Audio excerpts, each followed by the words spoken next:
So I'm sharing something from about 14 months ago that I've kept to myself, and I just feel the timeliness of the world that we're in right this second, that it might be just the encouragement that many people need.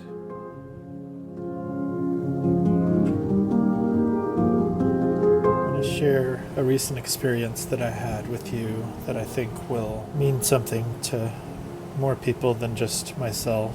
And it's not something I'm real comfortable with doing, but I just feel this burden inside myself or in my heart to go ahead and document it in some way.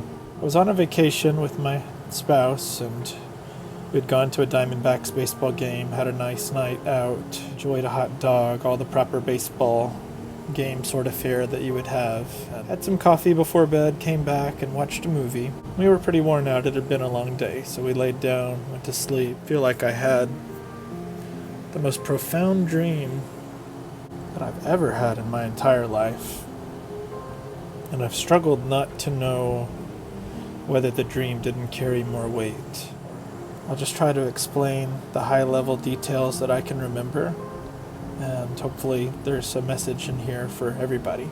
So in the dream, I arrive, and I'm being transported on this raft-type device with another individual or being that's next to me. They don't really have a gender or a face that I can remember. It's just another individual that is parallel with me. It's like we're in sync with one another. And so as we're transporting, we hear this voice, God-like voice reassuring us that you're going to be okay, you're going to understand. It's all going to make more sense to you when this is done.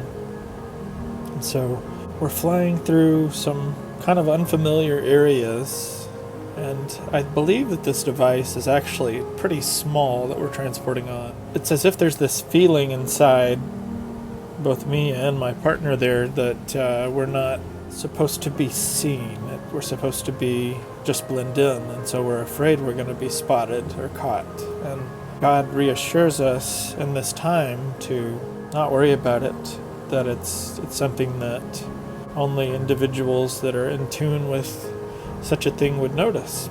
We're reassured not to be worried or concerned about that, and then God tells us that there are 4 levels in this hierarchical order of this life or this existence that we're in. And I'll just use this term really loosely. I think it's like realm. That's what it felt like in the dream, like a parallel world that is happening in this same universe.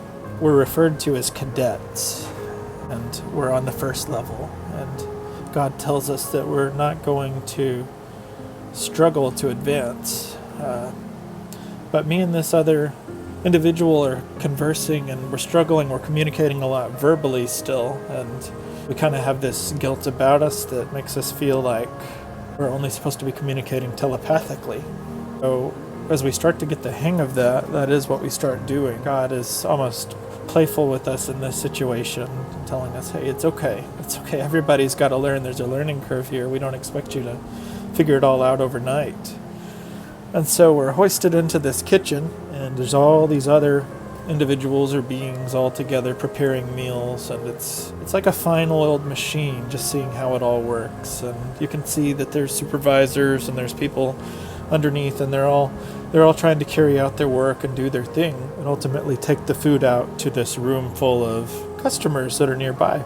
Our instructions along the way from God are more or less just, your goal is to just blend in. You don't need to stand out. You just deliver the food and you disappear.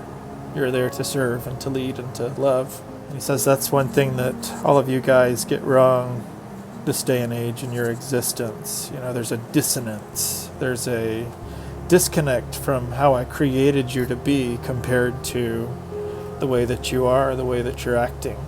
I'm reassured in this moment that need to laugh more often. Life is not supposed to be so serious. God reassures over and over that there's no reason to get so caught up in the things that are eating us away, social and political and ideological differences that really separate people from one another. He says they're not, in the grand scheme of things, they're so small and so trivial and insignificant.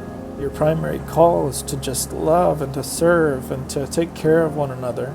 And it's in that moment some very dear people close to me flash in front of me, and it's not in this realm or this universe, but it's as if I'm in their living room and I observe a quick conversation between them, and they're discussing me and my life up to that point, and maybe some of my shortcomings from their point of view, or even things that I hadn't shared with them that I've struggled with off and on.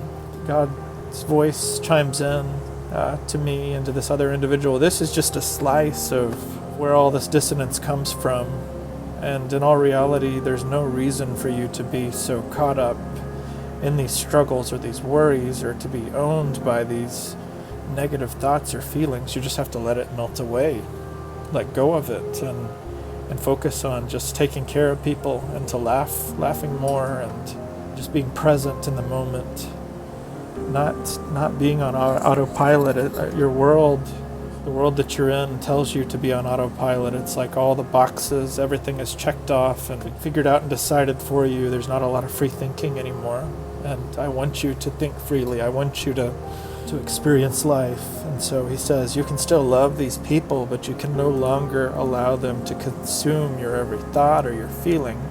But you've got to shift your perspective for your own good, for your own health and well-being.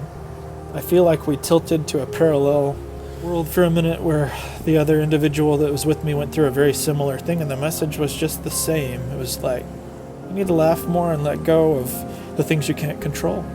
Do those things and you'll be successful. You'll be the best physical representation of me while you are on this earth. You're only given a finite existence in this world, and you need to make the most of it. It all started to kind of fade out, I guess you could say, like fade to black, and I woke up in bed, and I just was overwhelmed with this sense of happiness and peace. It was like my brain had completely reset and rebooted, like all the faulty processes and the things that were out of sync had gotten back. And one of the closing thoughts that God left with me in the moment was, you need to find your simpaticos, man. You need to find those people in your life that are going to be people you can walk alongside and love and take care of, and vice versa.